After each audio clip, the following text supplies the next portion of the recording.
Academic students ਨੂੰ writing task ਦੇ ਵਿੱਚ ਕਿਹੜੀਆਂ ਮਿਸਟੇਕਸ ਉਹ ਕਰਦੇ ਨੇ, ਕਿਹੜੀਆਂ ਉਹ ਪ੍ਰੋਬਲਮਸ ਫੇਸ ਕਰਦੇ ਨੇ।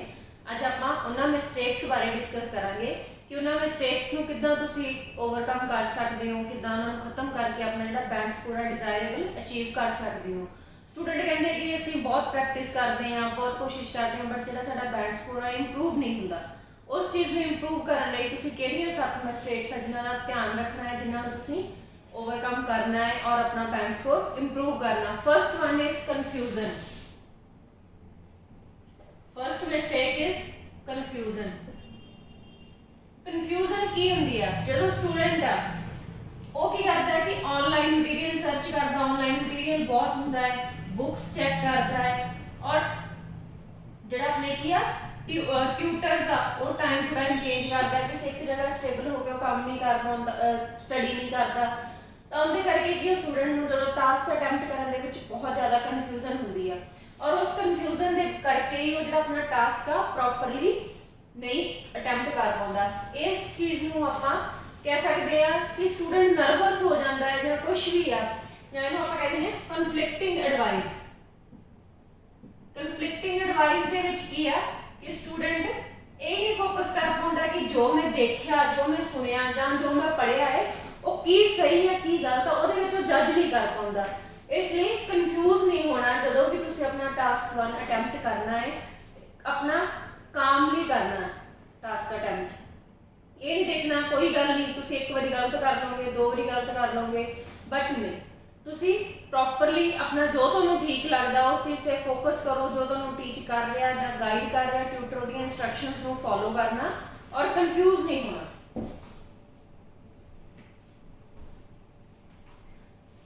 Second mistake is failure to write clear overview। ਇਹਦੇ ਵਿੱਚ ਕੀ ਆ ਜਿਹੜਾ ਸਟੂਡੈਂਟ ਆ ਆਪਣੇ ਟਾਸਕ ਦੇ ਵਿੱਚ ਕਲੀਅਰਲੀ ਦੱਸ ਹੀ ਨਹੀਂ ਪਾਉਂਦਾ ਕਿ ਉਹ ਕੀ ਲਿਖਣਾ ਚਾਹੁੰਦਾ ਹੈ, ਕੀ ਉਹ ਸ਼ੋ ਕਰਨਾ ਚਾਹੁੰਦਾ ਹੈ ਜਾਂ ਕੀ ਉਹ ਡਿਸਕ੍ਰਾਈਬ ਕਰਨਾ ਚਾਹੁੰਦਾ। ਇਹਦੇ ਵਿੱਚ ਪਹਿਲਾਂ ਕਿ ਸਟਰਕਚਰ ਪ੍ਰੋਪਰ ਸਟਰਕਚਰ ਨਹੀਂ ਫੋਲੋ ਕਰਦਾ। ਉਹਦੀਆਂ ਕੀ ਇੰਟਰੋ ਲਾਈਨ, ਫਸਟ ਲਾਈਨਸ ਨੇ, ਉਹਦੇ ਵਿੱਚ ਨਹੀਂ ਉਹਨੂੰ ਪਤਾ ਲੱਗਦਾ ਮੈਂ ਕੀ ਮੈਂਸ਼ਨ ਕਰਨਾ ਹੈ ਜਾਂ ਕੀ ਹੈ, ਮੇਨ ਸਟਰਕਚਰ ਤੇ ਉਹ ਫੋਕਸ ਨਹੀਂ ਕਰ ਪਾਉਂਦਾ। ਸੈਕਿੰਡ ਵਨ ਇਜ਼ ਕਨਕਲੂਜਨ ਔਰ ਸਮਟਾਈਮ ਇਸ ਚੀਜ਼ ਨੂੰ ਆਪਾਂ ਕਹਿੰਦੇ ਨੇ ਓਵਰਵਿਊ। ਇਸ ਚੀਜ਼ ਨੂੰ ਨਹੀਂ ਲਿਖਦਾ ਸਟੂਡੈਂਟ, ਕੀ ਹੈ ਸੋਚਦਾ ਹੈ ਕਿ ਹਾਂ ਮੈਂ ਬਹੁਤ ਜ਼ਿਆਦਾ ਲਿਖ ਲਿਆ ਹੈ, ਉਹਨੂੰ ਇਹ ਨਹੀਂ ਪਤਾ ਲੱਗਦਾ ਵਰਡ ਲਿਮਿਟ ਕੰਪਲੀਟ ਹੋ ਜਾਂਦੀ ਆ ਔਰ ਕੀ ਉਹਦਾ ਓਵਰਵਿਊ ਆਫ ਦ ਟਾਸਕ 1 ਦਾ ਦੇ ਹੀ ਨਹੀਂ ਪਾਉਂਦਾ। ਇਸ ਲਈ ਸਟੂਡੈਂਟਸ ਨੇ ਇਹਨੂੰ ਫੋਕਸ ਕਰਨਾ ਕਿ ਇੱਕ ਪ੍ਰੋਪਰ ਸਟਰਕਚਰ ਤੁਸੀਂ ਫੋਲੋ ਕਰਨਾ ਹੈ। ਪ੍ਰੋਪਰ ਸਟਰਕਚਰ ਦੇ ਅਕੋਰਡਿੰਗ ਉਹਦੀ ਪ੍ਰੋਪਰ ਇੰਟਰੋ ਲਿਖਣੀ ਆ, ਉਹਦੀ ਐਕਸਪਲੇਨੇਸ਼ਨ ਲਿਖਣੀ ਔਰ ਉਹਦਾ ਜਿਹੜਾ ਕਨਕਲੂਜਨ ਹੈ ਜਾਂ ਓਵਰਵਿਊ ਆ ਉਸ ਚੀਜ਼ ਦਾ ਧਿਆਨ ਰੱਖਣਾ। ਥਰਡ ਵਨ ਇਹਦੇ ਵਿੱਚ ਆ ਜਾਂਦਾ ਕੀਵਰਡਸ।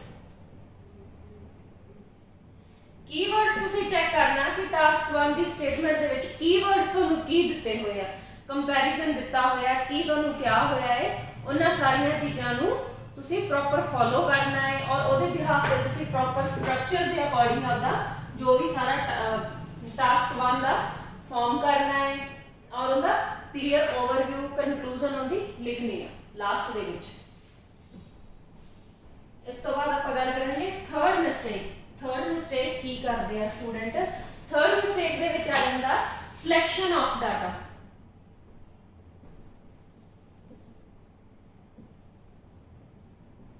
ਜਿਹੜਾ ਡਾਟਾ ਉਹਨਾਂ ਨੇ ਲਿਖਣਾ ਹੈ ਜਾਂ ਉਸ ਨੂੰ ਡਿਸਕ੍ਰਾਈਬ ਕਰਨਾ ਹੈ ਆਪਣੇ ਟਾਸਕ ਨੂੰ, ਉਹਨੂੰ ਪ੍ਰੋਪਰਲੀ ਸਿਲੈਕਟ ਨਹੀਂ ਕਰ ਪਾਉਂਦਾ। ਮੈਂ ਕੀ ਲਿਖਣਾ ਹੈ, ਮੈਂ ਕਦੋਂ ਲਿਖਣਾ ਜਾਂ ਕੁਝ ਵੀ ਆ ਉਸ ਚੀਜ਼ ਨੂੰ ਆ ਜਾਂਦਾ। ਇਹਦੇ ਵਿੱਚ ਫਿਰ ਉਹ ਸਮਰਾਈਜ਼ ਆ ਗਿਆ। ਸਮਰਾਈਜ਼ ਦੇ ਵਿੱਚ ਕੀ ਆ ਵਰਡ ਲਿਮਿਟ ਨਹੀਂ ਉਹ ਕੰਪਲੀਟ ਕਰ ਪਾਉਂਦਾ, ਜਾਂ ਤਾਂ ਅੰਡਰ ਲਿਮਿਟ ਲਿਖ ਦਿੰਦਾ ਹੈ ਜਾਂ ਓਵਰ ਕਰ ਦਿੰਦੇ ਆ ਸਟੂਡੈਂਟ। ਮੇਨਲੀ ਤੁਸੀਂ ਕੀ ਇਹਦੇ ਵਿੱਚ 150 ਵਰਡਸ ਉਹਨਾਂ ਨੇ ਲਿਖਣ ਲਈ ਕਿਹਾ ਹੁੰਦਾ ਹੈ, ਜਿਹਦੇ ਵਿੱਚ ਤੁਸੀਂ 150 to 200 ਦੇ ਵਿੱਚ ਵਰਡ ਲਿਮਿਟ ਆਪਣੀ ਕੰਪਲੀਟ ਕਰਨੀ ਹੈ। ਜਾਂ ਤਾਂ ਸਟੂਡੈਂਟ ਕੀ 100 ਵਰਡਸ ਦੇ ਵਿੱਚ ਉਹਨੂੰ ਬਰੀਫ ਕਰ ਦਿੰਦਾ ਹੈ ਜਾਂ 200 ਵਰਡਸ ਤੋਂ ਵੀ ਉੱਪਰ ਲੈ ਜਾਂਦਾ ਹੈ। Next one is accuracy. Accuracy ਬਹੁਤ ਜ਼ਰੂਰੀ ਹੈ। ਐਕਿਊਰੇਸੀ ਦੇ ਵਿੱਚ ਤੁਸੀਂ ਕੀ ਡਿਸਕ੍ਰਾਈਬ ਕਰਨਾ, ਪ੍ਰੋਪਰਲੀ ਜੋ ਵੀ ਹੈ ਉਹਨੂੰ ਸਹੀ ਅਮਾਉਂਟ ਦੇ ਵਿੱਚ ਲਿਖਣਾ ਹੈ, ਪ੍ਰੋਪਰਲੀ ਲਿਖਣਾ ਹੈ। ਜੋ ਕੰਪੈਰੀਜ਼ਨ ਦਿੱਤਾ ਹੈ, ਕਿਸ ਟੈਂਸ ਦੇ ਵਿੱਚ ਗੱਲ ਕੀਤੀ ਹੈ, ਜੋ ਸਾਰਾ ਕੁਝ ਕੀਤਾ ਹੈ ਉਹ ਤੁਸੀਂ ਐਕਿਊਰੇਸੀ ਦੇ ਵਿੱਚ ਉਸ ਚੀਜ਼ ਨੂੰ रखना है। Third one is organisation. इनके विच की है ऑर्गेनाइजेशन, जो तुसी डाटा लिखा है उन्होंने प्रॉपरली तुसी ऑर्गेनाइज करना है। ये नहीं है कि तुसी हौच पौच करता, कोई पॉइंट जो पहला आना सी वो बाद च लिखता, जो बाद वाला सी वो पहला लिखता, पहले वाला बाद च लिखता। ਉਹਦੇ ਨਾਲ ਕੀ ਹੈ एग्जामिनर ਨੂੰ भी कन्फ्यूजन ਹੁੰਦੀ ਹੈ कि तुसी की एक्सप्लेन करना चाहते हो, की तुसी दसना चाहते हो, ਉਹਨੂੰ ਸਮਝ ਹੀ ਨਹੀਂ ਲੱਗਦਾ। ਆਪਾਂ ਨੂੰ ਵੀ ਪਤਾ ਹੀ ਆਪਾਂ ਕੁਝ ਅੱਗੇ ਪਿੱਛੇ ਲਾਈਨਾਂ ਲਿਖ ਦਈਏ ਤਾਂ ਨਹੀਂ ਸਮਝ ਆਉਂਦਾ। ਇਸ ਕਰਕੇ ਕੀ ਹੈ ਜਿਹੜਾ ਸਟੂਡੈਂਟਸ ਨੂੰ ਰਾਈਟਿੰਗ ਟਾਸਕ 1 ਦੇ ਵਿੱਚ ਪ੍ਰੋਬਲਮ ਆਉਂਦੀ ਆ, ਉਹਦਾ ਬੈਂਡ ਸਕੋਰ ਨਹੀਂ ਆਉਂਦਾ। ਤੁਸੀਂ ਇਹ ਦੇਖਣਾ ਕਿ ਮੇਨ ਪੁਆਇੰਟਸ ਕੀ ਨੇ, ਕੀਵਰਡਸ ਮੇਨ ਕੀ ਨੇ, ਉਹਨਾਂ ਕੀ ਪੁਆਇੰਟਸ ਨੂੰ ਤੁਸੀਂ ਧਿਆਨ ਅੰਡਰਲਾਈਨ ਕਰ ਲੈਣਾ ਹੈ। ਆਪਣੇ ਜੋ ਤੁਹਾਡੇ ਕੋਲ ਪੇਪਰ ਹੋਊਗਾ ਜਿੱਥੇ ਸਟੇਟਮੈਂਟ ਲਿਖੀ ਹੋਊਗੀ ਉਹਨੂੰ ਸਾਰਾ ਕਰਕੇ ਉਹਦੇ ਅਕੋਰਡਿੰਗ ਫਿਰ ਤੁਸੀਂ ਪੁਆਇੰਟ ਲਿਖਣੇ ਆ। ਫਰਸਟ ਪੁਆਇੰਟ ਮੇਨ ਫੀਚਰ ਕੀ ਆ, ਉਸ ਚੀਜ਼ ਦਾ ਕੀ ਕੰਪੈਰੀਜ਼ਨ ਆ ਰਿਹਾ ਹੈ, उस चीज़ को प्रॉपरली दिखना है, स्टैप बाय स्टैप हम तुसी करना और लास्ट दे विच क्लीयरली तुसी एक ओवरव्यू देना। उस तो बाद fourth one is grammatical errors.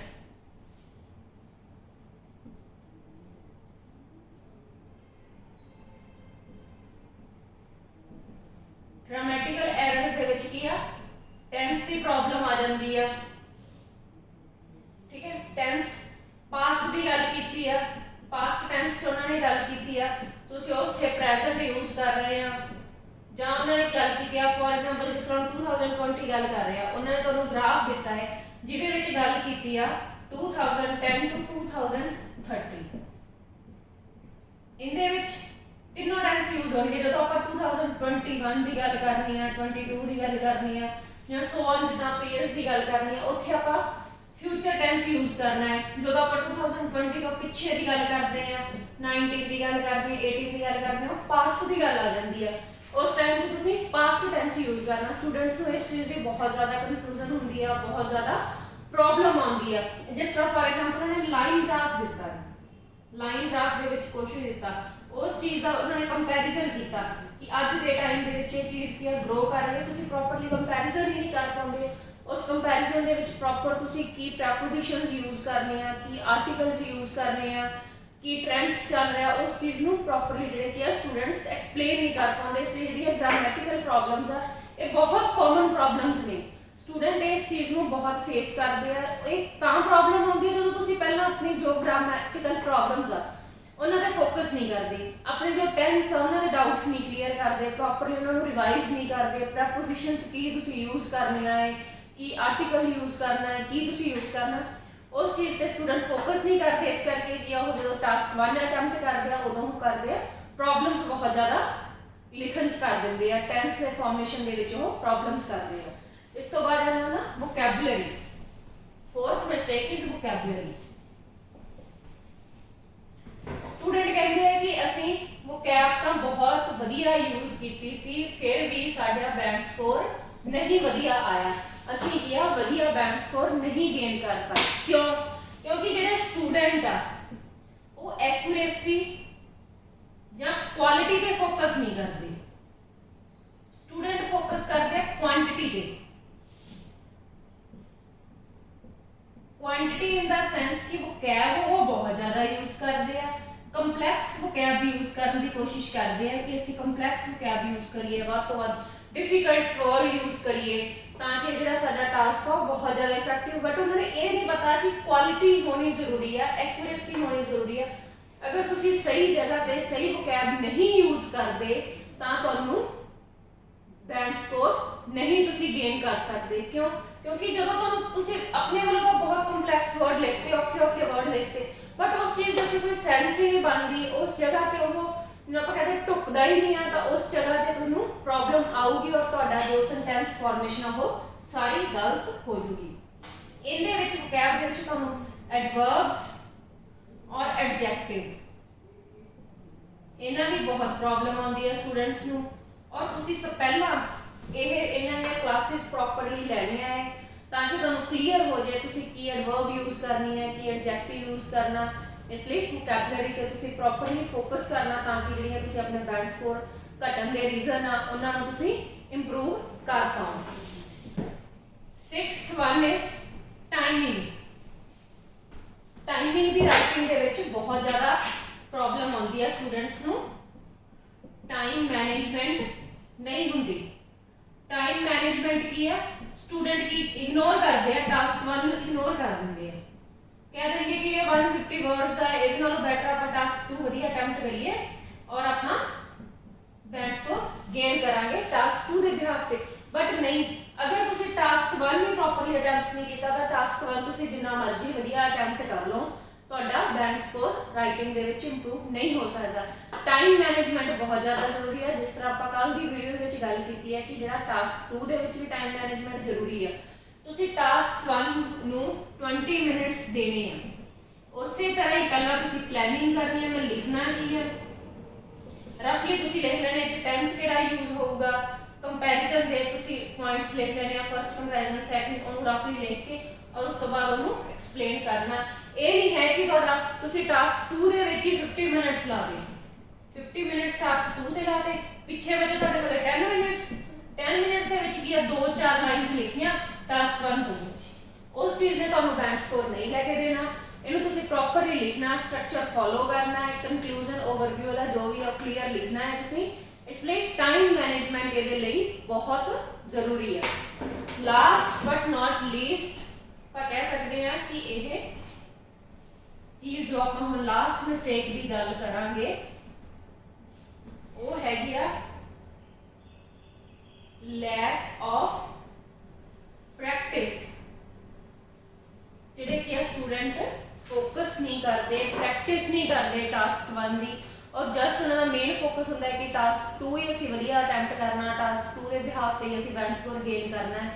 नहीं, ये बिल्कुल गलत गल है। तुसीं टास्क 1 ਨੂੰ भी उन्नी इंपॉर्टेंस देनी है, डेली बेसिस से तुसीं टास्क 1 ਨੂੰ प्रैक्टिस करना, और इनके लिए जो कि तुहाडी इवैल्यूएशन करवानी बहुत जरूरी है। तुसीं टास्क 1 जो अटैम्प्ट करते हो और अपने टीचर को चैक करवा के इवैल्यूएट करवाना कि तुहाडियां अज दीयां प्रॉब्लम आ, कि तुहाडियां पास्ट दीयां प्रॉब्लम्स आ, इन फ्यूचर तुसीं उन्हां प्रॉब्लम्स नूं किस तरह ओवरकम करना। प्रैक्टिस बहुत ज़्यादा जरूरी है राइटिंग दे विच। इन्हां दे नाल तुहानूं पता चलूगा कि तुहाडियां की प्रॉब्लम्स आ, उन्हां नूं तुसीं किद्दां खत्म करना, किद्दां ओवरकम करना और अपना जिहड़ा बैंड स्कोर आ वो इंप्रूव करना।